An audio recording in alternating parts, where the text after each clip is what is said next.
Magandang umaga po sa inyong lahat. Si Jude ulit ito, ang inyong California Pinoy Nurse Gardener. At ngayong umaga po, check natin kung ano yung progress sa ating garden. So, garden tour ulit tayo. So, tara, check natin yung ating mga halaman sa garden. So, dito tayo sa harap, meron tayong dito, 5 sunflower. Laki na nila. Yung isa, na to, lumalabas na yung nito, yung head niya. Yan. So mga mga 1 to 2 weeks, labas na yan. So mayroon tayong 5 dyan, tapos mayroon tayong kalabasa. Ito yung ating sweet mama, kabocha. Meron tayong isa dito na na-pollinate. Yan. Lumalaki na siya, oh. So ito, kalabasa. Nilagyan ko ng ng takip kasi kinakain ng mga squirrel. Tapos yung ating mga kale, meron tayong 6 dito. Ito is curly kale. Tapos yung mga cabbage natin, na-harvest na natin nung isang araw. Niluto natin, hinaluan natin ng ground beef. Yung mga zinnia, madami dyan sa ilalim. Na sila, nagbo-bloom na. Mostly. Ito mga dwarf zinnias yung mga to eh. Pero lumalaki sila hanggang 3 feet. So yan, dami sila dyan, oh. Kumpul-kumpulan sila dyan. In between ng ating mga sunflower, meron tayong ito, San Marzano tomato. Bagong tanim ko lang yung mga to. Eggplant ito. Nagasaki lang eggplant. Meron na silang mga flower dyan. Yan, meron tayong 5 eggplant, tapos 5 mga tomatoes dyan sa ilalim. Tapos kung mapapansin nyo, yung ating tomato dito, San Marzano, ito is indeterminate. Ibig sabihin, umaakyat siya. Vining. So ito yung magiging trellis niya. Itong sunflower. Kasi ito mga 6 feet na ito eh. Ito, 6 feet na ito yung pinakamataas. So saktong-sakto. Once na nag-dry up na itong ating sunflower, magiging trellis na yung ng ating mga tomatoes. Tapos dito sa kabila, yung ating rose trees, yan, very prolific pa rin yung kanilang mga blooms. Ito, ang ganda nitong yellow, ang dami na nila, oh. Yan, ganda nito. Pero hindi siya mabango. Ito lang yung mabango, yung ating purple, saka yung red. Dito, red roses. Ito ang bango ng mga to. Tapos sa ilalim niya, meron tayong mga madaming dyan, marigolds, yan. Sisimula na silang mag-blooms. Magsisimula na maglabasan yung kanilang mga bulaklak. Mga dwarf din to eh. Tapos, yan, zinnias pa rin dyan. Tapos meron tayong 2 Hales Jumbo Cantaloupe. Ito, ewan ko kung nabuo na yung nito. Kasi mina-manual pollinate ko to eh. Pero yung iba, ito, hindi sila nabuo. Tapos meron tayong isa sa kabila din, mga din to, Hales Jumbo Cantaloupe din to. Yan. Hindi ko muna siya i-manual pollinate kasi nabasa. Katatapos nga ng ulan, so basa yung mga niyan, yung pollen. Hindi na ata maililipat. Antayin ko magtuyo. Mag-dry up yung panahon. Tapos ito, zucchini, Black Beauty zucchini. Yan, nilipat ko dito. Hopefully, hindi ubusin ng mga roly-poly. Tapos may isa ding zucchini dito. Yan. Yung ating avocado, dyan pa rin. Haas avocado. Tapos ang ating mga lemon, yan. Malalaki na yung lemon natin. Madami siyang bunga. Hopefully hindi maghulugan yung mga yan. Sa ilalim ng ating lemon, meron tayong kalabasa. Yan, na-pollinate din yun. May isa doon na-pollinate. Minamanual pollinate natin yung mga to. Eggplant. Yan, eggplant din to. Mostly na yung eggplant natin, naglalabasan na yung kanilang mga bulaklak.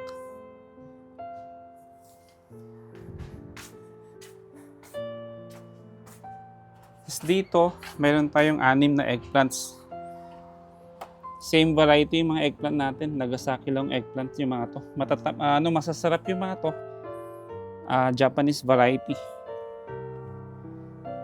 Tapos yung ating Jubilee watermelon, nagdagay tayo ng bagong seedlings kasi yung dati, kinain ng mga roly-poly. So ito, bago yung mga to.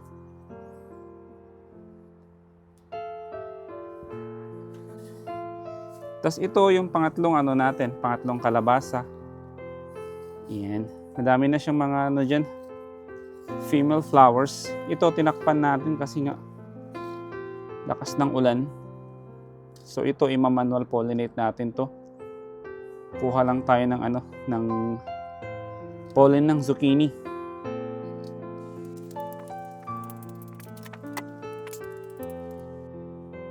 So ito yung ating zucchini. Kuha lang tayo ng male flowers dyan. Tapos i-pollinate natin yung ating kalabasa.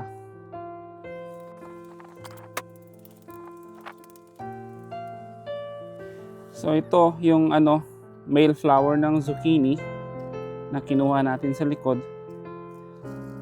I-pollinate natin itong squash. Sweet mama kabocha kalabasa.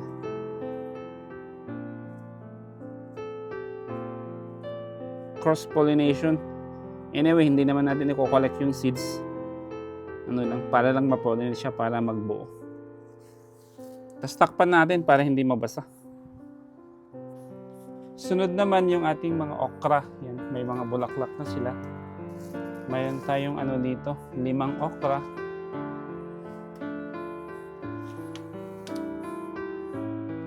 Ito may mga bulaklak na ito. Lumalabas na yung flower nito. Yan, may isang malaki dyan. Tapos yung mga transplant natin, mga okra din yung mga to. Meron tayong total nito is 12 kasi 6 tapos 2 seedling bawat transplant. So 12 lahat to. Ito naman is yung ating orange. Grabe, ang lakas siguro ng hangin nung kagabi. Natutumba na sila Tapos ito meron ng mga may nabubuo ng mga orange diyan. Yan, 'di ba? Nabilang ko yung nabilang ko is abot ng mga 20. So hopefully hindi nahulog nung malakas yung hangin. Ito naman yung ating soft neck garlic. Silver white yung kanyang variety. Hindi ko na ini-sprayan ulit kasi madami silang dyan, madaming mga black aphids. Hindi ko na ini-sprayan. Hayaan mo na dyan. Saka may mga naman may mga ladybugs.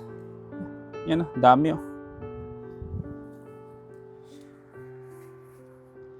So hayaan mo na lang dyan.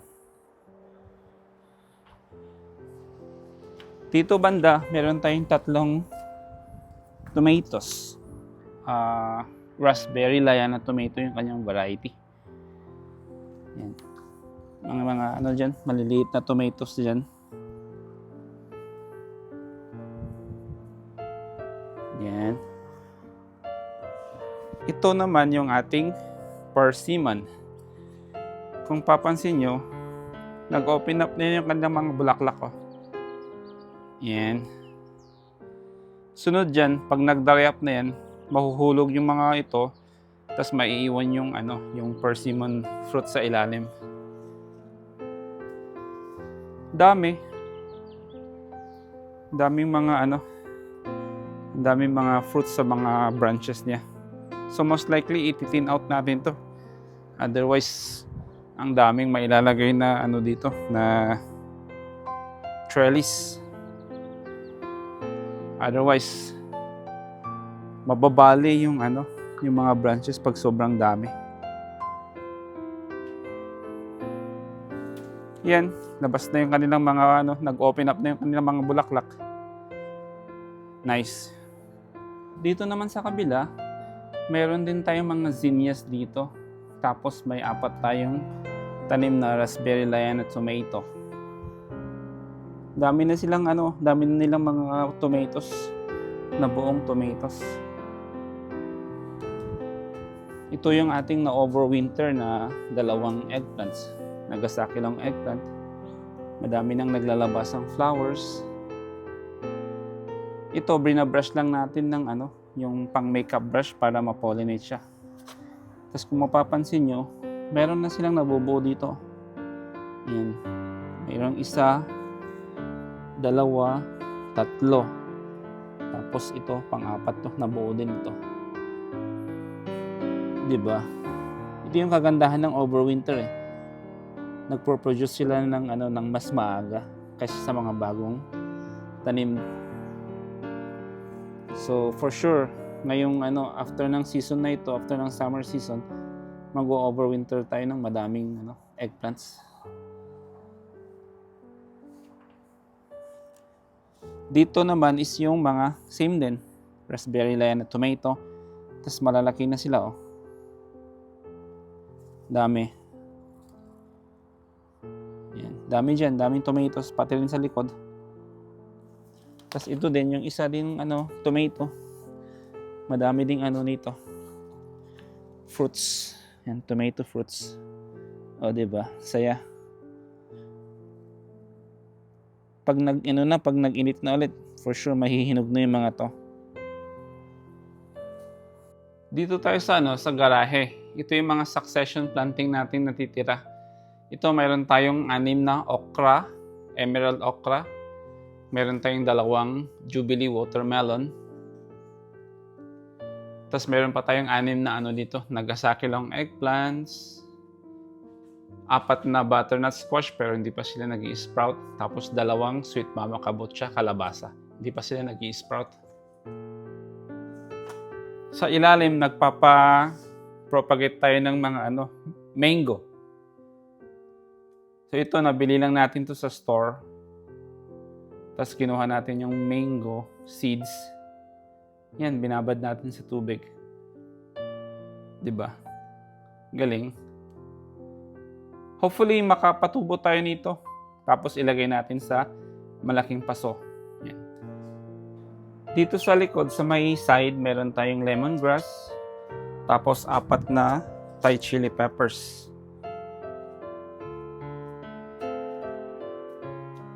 Ito naman, meron tayong 2 King of the North sweet pepper. Ito is bell pepper. Meron tayong 2 dito. 1 jalapeno. Tapos yung bagong tanim natin na Fresh Bites orange pepper.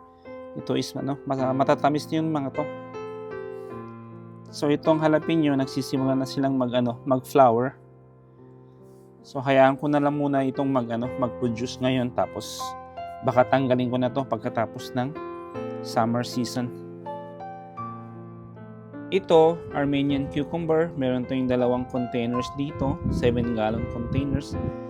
Tapos meron din tayong 2 butternut squash dito. Same din to, mga 7-gallon container. Tapos ito yung magiging trellis nila. Diyan sila aakyat. Ito, mga sweet Jenny cantaloupes. Hinarvest na natin yung dito, hardneck garlic, saka yung mga onions. Yung onion, ginawa natin spring onion. Nilagay natin sa freezer. Tapos check natin mamaya yung mga garlic kasi pinapa-harden off natin. Dito naman, meron tayong mga patatas dito. Ito is 27-gallon container. Na sila? Namamatay na. Ibig sabihin, nagiging close na sila para ma-harvest. Ito, mga patatas din to. 3 27-gallon container. Yan. Hindi to sakit Ibig sabihin nito is malapit na silang ma-harvest. So, hayaan lang natin mamatay sila dyan bago natin sila i-harvest. Ito naman is Better Boy tomato. Ibang variety naman to. Ito is indeterminate. Raspberry Liana tomato. Ito is mga determinate yung mga to. Lemongrass, ginagamit natin sa ating kusina. Tapos raspberry Liana tomato din to. Ito is Sabi ko nga, determinate tomato yung mga to. Meron silang interplant na ano dyan, mga marigolds. Madami pa tayong mga patatas dito. Nakalagay ito sa, sa sako. Tapos ito din, mga patatas din ito. Yan, nagbubulaklak na sila. So ibig sabihin, mga at least 2 weeks to a month, pwede nang ma-harvest yung mga to. Yung ating mga onions, mostly na-harvest natin yung mga nag-bolt. Pero may mga lumalabas pa rin mga flowers sa ibang mga onions. Yan. Onions yung mga to. Tapos dito sa kabila, meron tayong dalawang Sweet Jenny cantaloupe.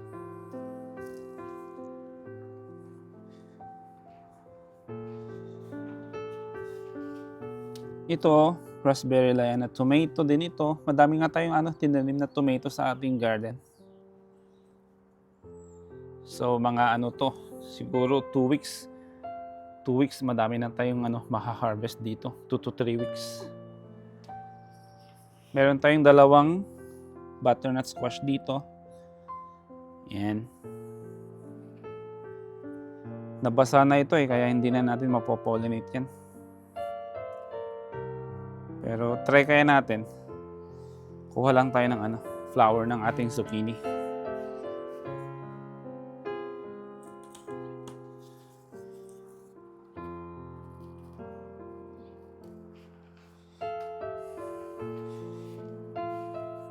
Hindi ko alam kung magtutuloy yung kanyang pollination kasi basa yung basa yung flower nitong butternut squash.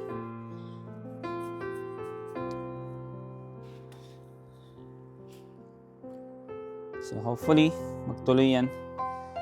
Yan, sabi ko nga may dalawa tayong dito, butternut squash. Mga ladybugs.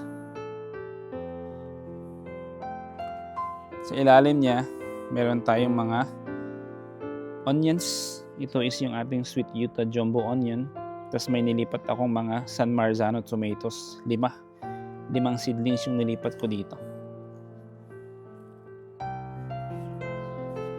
San Marzano yan. Mga vining to. Mga indeterminate. Dito naman, mga Sweet Jenny cantaloupe. Meron tayong dalawang tanim dito. I think na-pollinate na itong isa Ito. Manually pollinate ko yun ng isang araw before pa nang umulan. So hopefully mag-develop yan.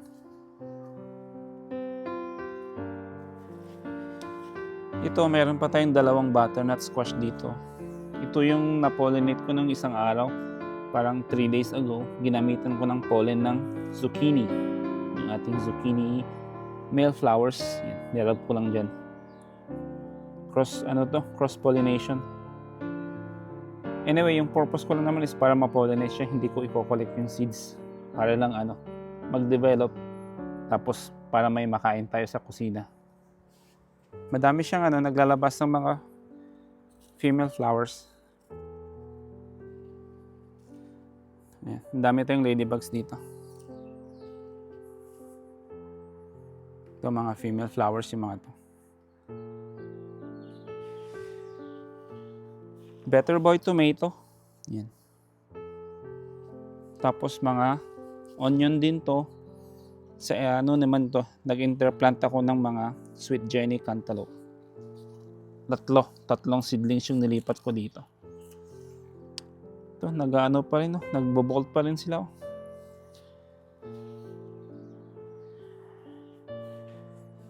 Ito, more onion. Ito na yung last bed natin ng onion.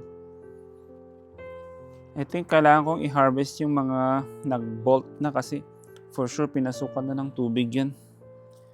Mabubulok yan pag di natin nakuha agad. So, i-harvest natin yan sa susunod na araw. Dito, mga soft neck garlic din to. Ang dami tayo dito. Nagbubuo na yung bulb niyan kaso hindi pa siya masyadong malaki. Baka by end of May na yan pwedeng i-harvest. Tomato, Better Boy tomato din ito.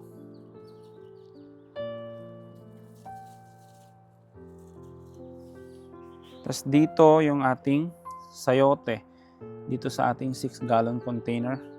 Dito siya mag-i-sprawl. Garlic, soft neck garlic pa rin to. Tapos sa dulo, mayroon tayong 3 Armenian cucumber. Nagsisimula na silang magbulaklak. Pero mostly mga male flowers. Wala pa ako nakikitang female flowers.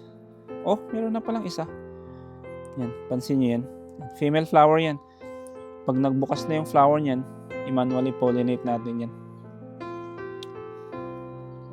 Ito naman yung ibang onions natin sa container. Yan. Nagbabulb na lahat yung mga to.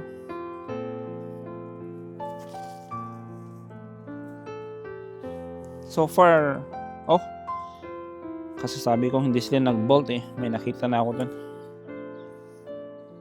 Madami na palang nag-bolt. Sasabihin ko sana na so far walang nag-bolt.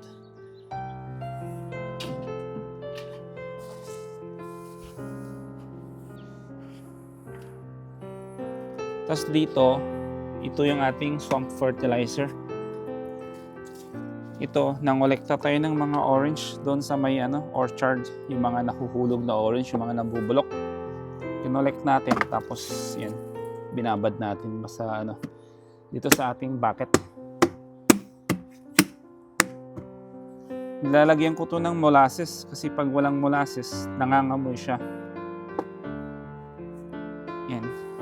Perfect to sa ating mga fruiting vegetables, sa ating mga tomatoes, cantaloupes, mga squash. Yan, perfect to na pandilig. Tapos ito yung natin, zucchini. Yan, meron tayong 2 variety dito. Ito, Black Beauty. Kung maalala nyo, ito yung ginamitan natin ng pollen ng kalabasa. So, okay na siyang i-harvest. Actually, kunin na natin ito. Yan. Yan siya. Tapos, ito may mga male flowers na yan. I-collect natin mga pollen yan. Lalagay natin sa fridge. Kasi pwede siyang gamitin in 4 days. Kasi so far na-pollinate na lahat tong ating mga female flowers eh. Yan. So, sakto pag lumabas to, may magagamit tayo. Tapos ito yung isang variety nyo, yung Long White of Palermo. Ito, masarap to. Ito yung ginamitan din natin ng pollen ng kalabasa. So, pwede na silang i-harvest. Lagay lang muna natin dyan. Tapos meron pa siyang isa dito. Yan. Madaming naglalabasan. Tapos ito yung isang Long White of Palermo. Yan. Na-pollinate na rin ito. Tapos kung makikita nyo, ginagawa natin is vertical. So, aakyat siya dyan sa ating mga stakes. Tapos binabawasan natin ng leaves sa ilalim. Para maganda yung airflow. Yan. So yeah, collect lang natin tong pollen ng mga male flowers, tas ilagay natin sa fridge.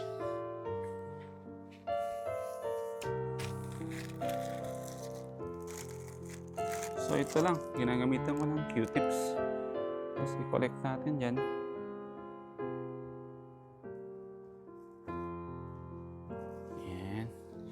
Yan siya oh. Tapos pag may lumabas na female flowers dyan, i-brush lang natin to para ma-pollinate siya.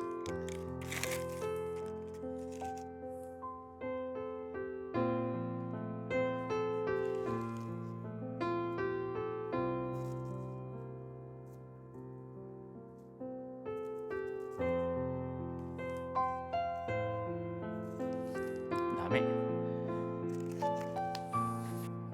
Ito naman yung ating strawberry tower. Mostly nagbubulaklak na sila.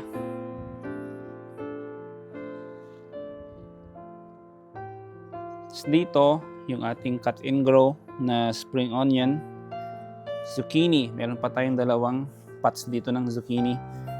So far, mga male flowers pa lang yung mga to. Tapos dito, dalawang 15-gallon container.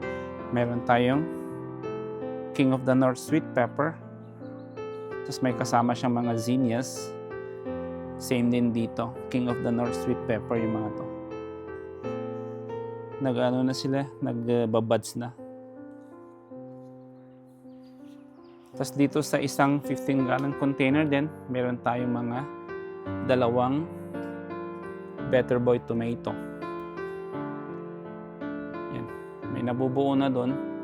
Tapos same din, may mga kasama tong mga zinnias. So pag ready na yung mga marigold, dagdagan natin to ng mga marigolds. Diyan din.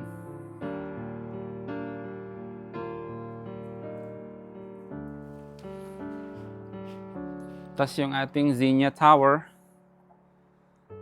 yan, nagbubulaklak na sila. Ito, inisprayan ko to ng hydrogen peroxide. Nag-experiment lang ako kasi ang daming mga aphids. Namatay nga yung mga aphids kaso nasunog naman yung balat niya. So, masyadong malakas ata yung 3% na yun na hydrogen peroxide. Ewan ko kung kailangang i-dilute. Pero hindi naman namatay yung halaman. Yung mga aphids lang yung namatay. Ito yung sinasabi kong seedlings natin ng marigolds. So pag uminit na, maglagay tayo dun sa mga paso-paso. Tapos sa mga ibang tomatoes na namatay yung marigold. So dito, huli na dito, meron tayong dalawang raised bed. Tapos isang 27-gallon container. Ito is patatas. Ito yung huling tanim nating patatas. So yan, nagbubulaklak na sila. So give or take, mga 2 to 4 weeks, pwede nang i-harvest yung mga to. Tapos dito nga sa ating raised bed, una, meron tayong dalawang tanim na gourd. Upo. Yan, yung pinakamagalang na gulay. Upo. Meron na akong nakikitang mga mga female flowers. Yan. Ewan ko kung napapansin nyo yan. Yan. Female flower yan. May 3 akong nakita. So, hopefully, mag-develop yung mga to. Yan. Ito, female flower din yan. Tapos, may isa pa dito. Yan. So far, 3. 3 female flowers. 'Di ba? Saya. Hopefully mag-develop 'yan bago abutan ng tag-init. Tas dito meron tayong 8 na apricot zebra tomato. Grabe, ang lalago na ng ang lalaki na ng mga tomatoes natin. Malapit nang umabot sa sa top. Tas sa gitna may 4 tayong Sweet Jenny cantaloupe. Basang-basa sila kasi nga katatapos ng ulan.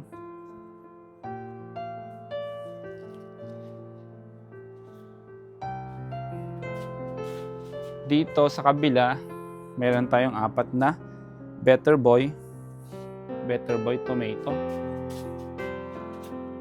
Tanggalan natin ng mga suckers. Otherwise, magiging jungle dito. Ito naman, sayote. Meron tayong 2 tanim na sayote dito sa isang raised bed. So ito yung isa, tapos merong isa doon. Yan, malapit na siya sa sa top. Tapos yan, mga din to, mga apricot zebra tomato. Grabe, ang lalaki na nila. Tapos may mga dyan, ito, napapansin nyo. Mga cantaloupe yung mga to. May 3 tayo dyan. 1, 2, tapos 3. Naipit na sila dyan. Kasi ang lalago ng ating mga tomatoes. Tapos ito yung ginawa nating in-bed na vermicompost. Na siya, nag-sink na siya. Ibig sabihin, mostly nang nilagay natin na compost na or nako-compost. So ibig sabihin magdadagdag pa tayo dyan ng mga food scrap. 'Di ba? Galing. Tapos dito sa sa tabi ng ating mga raised bed may dalawa tayong carrots. Dalawang pots ng carrots. Yan. Grabe. Babad sila sa tubig kasi nga katatapos ng ulan. Tapos dito din sa gilid, meron tayong isang dyan, sako na tinamnan natin ng sayote. Yan. Yan, may sayote tayo dyan. So hopefully nga, maging successful tayo ngayong season kasi 2 seasons na tayong nagtatry ng sayote kaso laging namamatay. So yeah, check natin yung yung ating pinapacure na mga onions and garlic. Grabe yung lalago na dito. Lalaki na nila. Itong isang to, umabot na sa dulo eh. So baka gawin ko dyan pag umabot na dyan sa dulo, baka i-top off ko na para hindi na siya mag-grow pa. So tara, check natin yung ating mga onion. Dito sa sa table under ng ating patio cover, dito natin pinapacure yung ating mga garlic saka onion. Itong garlic, mga hardneck garlic to eh. Hinarvest natin ng nakarang araw kasi kailangan nating ilipat yung mga cantaloupe. Saka ginagamit natin sa kusina pag kinakailangan. Ito mga onion, yung mga nag-bolt na onion. Ito mga nagamit natin sa kusina. Tapos yung iba, dyan lang. Na-cure sila dyan. Tapos pag nangailangan tayo ng kusina, ng onion sa kusina, kinukuha natin yung mga to. Tapos ito nga pala yung ibang mga seedlings natin. Meron tayong 6 na Roma tomato. Tapos may isa pa tayong doon, San Marzano. Tapos 2 Hell's Jumbo Cantaloupe dyan. Ilagay natin ito sa harap kung saan natin hinarvest yung mga cabbage. So yan, tapos na nga tayong mag-garden tour. Tapos nating i-check yung mga iba't ibang halaman sa ating backyard garden. And nakita nyo naman ang daming mga pagbabago, lalong-lalo na yung ating mga tomatoes. Tapos yung gourd natin, may mga female flowers na.